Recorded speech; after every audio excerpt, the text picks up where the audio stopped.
The fact that they've played 4 games and they're still sitting there in the top 4, now it comes down to they were going to play Michigan State Saturday. I still think Michigan waves the white flag and potentially avoids playing Ohio State next week. And Michigan, is that fair, David? Michigan could opt out basically of that game and keep Ohio State out of 6 games to qualify for the Big Ten championship. That doesn't make sense to me, but that potentially could happen next week. If you can't beat them, then try to keep them out of the playoff another way. I mean, if you're Michigan, you've been getting beat like a drum, I guess. Michigan football isn't competing for anything this year. However, there's a chance they can take down their arch rival Ohio State and completely ruin their season.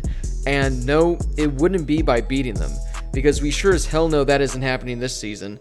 The Big Ten East Division title is still up for grabs, but in all likelihood, it'll be Ohio State, as per usual, who will be representing the division in the Big Ten title game. However, it looks as if there's a chance that won't happen this season. The division isn't in the balance of Ohio State, who has had 2 games canceled already because of COVID issues.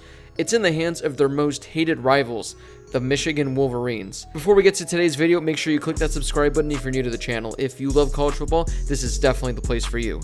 The Michigan-Ohio State game, played every year since 1918, isn't a sure thing after the Wolverines were forced to cancel Saturday's game against Maryland because of an elevated number of COVID-19 cases within the football program. Per regulations, they're not allowed to return to practice until next Monday at the earliest, the week of their matchup with the Buckeyes. Michigan Athletic Director Warde Manuel released this statement on Wednesday.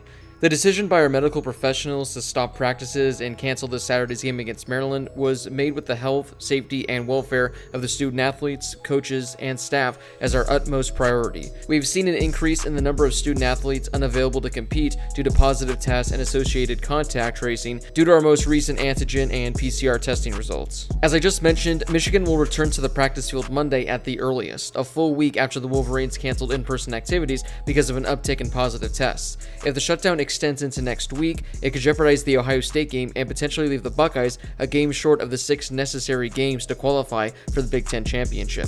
With Ohio State having 2 games canceled already, a third would disqualify them from not only the conference championship, but potentially the college football playoff as well. I've already done a few videos where I've talked about this in the past, but if Ohio State doesn't play in their Big Ten championship game, could that potentially sway the committee from going in the direction of maybe a Cincinnati, a Texas A&M, a Notre Dame that loses to Clemson, an Alabama that loses to Florida? With Ohio State being ineligible for the Big Ten championship, that could completely throw the playoff committee into a loop. Already, speculation that Michigan might shut down its season to spite a rival has filtered up some prominent voices. Last night, ESPN analyst Herbstreit apologized after saying on air that Michigan might wave a white flag and opt out of its game against the Buckeyes. Now, that comment raised hackles on Michigan, and Herbstreit posted a video on social media clarifying that he had no evidence that the Wolverines were trying to duck Ohio State and that he apologized for his comments. I had no business at all saying that.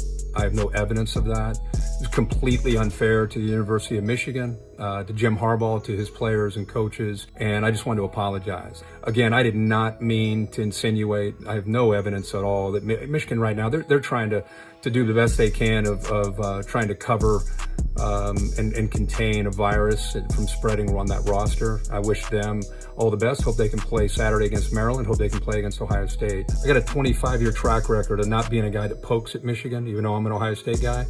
And I take a lot of pride in being fair, and I was not fair tonight, and I apologize. Well, after spitballing that idea, it looks like Herbstreit may have been onto something when he made those comments initially. With what we've seen so far in college football this season, and most notably in the Big Ten, the concept of playing a 9-game season in 9 weeks was simply impossible in this current state of the world.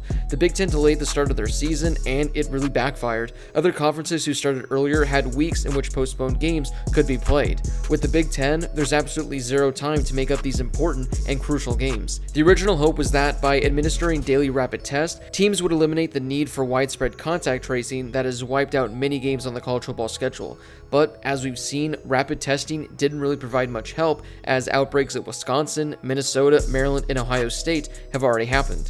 The Buckeyes canceled their November 28th game against Illinois after head coach Ryan Day and other members of the Ohio State program tested positive. Ohio State Athletic Director Gene Smith said the Buckeyes hadn't passed the test positivity threshold that would trigger an automatic cancellation, but the spike in positives was concerning enough to prompt a shutdown. The Big Ten uses two metrics to assess positivity rate, one with tests as the denominator and the other based on the number of individuals being tested. Teams are considered to be in the orange zone if the test positivity rate hits 2%, or the population positivity rate hits 3.5%. A test positivity rate of 5% or greater, the red zone, would trigger an automatic 7-day shutdown if accompanied by a population positivity rate greater than 7.5%. Michigan hasn't released any information about the scope of their outbreak, so we've absolutely no clue where it falls on the spectrum. It might not even be close to being serious, but we've seen it from other teams. Missing multiple weeks in a row is definitely possible. Unfortunately, I have to use my Arizona State Sun Devils as an example, as they've missed 3 games in a row. Manuel cited contact tracing as a factor in the decision to cancel this past Saturday's game, indicating the number of available players was an issue beyond just those who tested positive. The Centers for Disease Control and Prevention recently changed the guidelines for individuals who have been exposed to COVID-19, shortening the quarantine period from 17 days to 7 if accompanied by a negative test result. If implemented locally, those changes could allow players sidelined by contact tracing to return more quickly if they test negative and aren't showing symptoms. For players who do test positive, the Big Ten still requires a 21-day return to play protocol, which effectively covers the rest of the season at this point in the year. At 2-4, the Wolverines are in no way competing for a Big Ten title at all. They're coming off an embarrassing loss to last place Penn State, who picked up the first win of the season. They're dealing with a number of key injuries on offense and on defense. Overall, it's just a season the team would like to throw out and just forget about.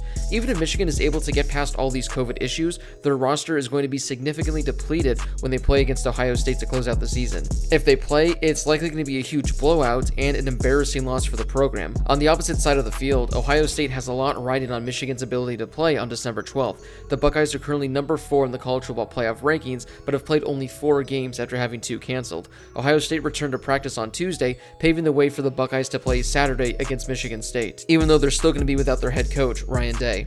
But Ohio State's going to need help from Michigan if the Buckeyes are going to reach 6 games and qualify for that Big Ten championship.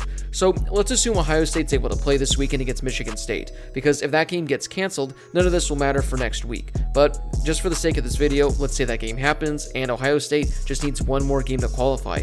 What do the Wolverines do? Now, there's a chance that next week Michigan still could have a bunch of COVID issues and the game legitimately cannot be played. But what if Michigan is able to? With a lost season, a lot of players wanting to avoid injury or potentially opt out, could they call off the game? Knowing this game means nothing for Michigan and could be potentially detrimental to their hated rivals, would this be something they could seriously do? I have no idea what's going on in the locker rooms. I don't know what the players are thinking. I don't know what the coaches are thinking. Maybe the team is fired up and they want to play Ohio State more than anything and lay it all out on the field for 60 minutes. If so, awesome. That's what college football is all about. However, if Michigan calls off the game, will we really know the true reason behind it? Obviously, there is still a lot that can happen between now and the game next week, but this is definitely something to monitor and keep our eyes on. So, what are your guys' thoughts on this situation? Do you think that Michigan could actually cancel the game just to spite Ohio State and potentially ruin their chances to reach in the college football playoff? Drop a comment down below sharing your thoughts on the situation. What would you do if you were Michigan? If you haven't done so yet, please give this video a thumbs up if you enjoyed it, as it really helps the video and it helps the channel grow as well. Also, if you're brand new to the channel, I encourage you to smash that subscribe button. If you love college football, this is definitely the place for you. As always, thank you guys so much for watching, and I'll see you all in my next video.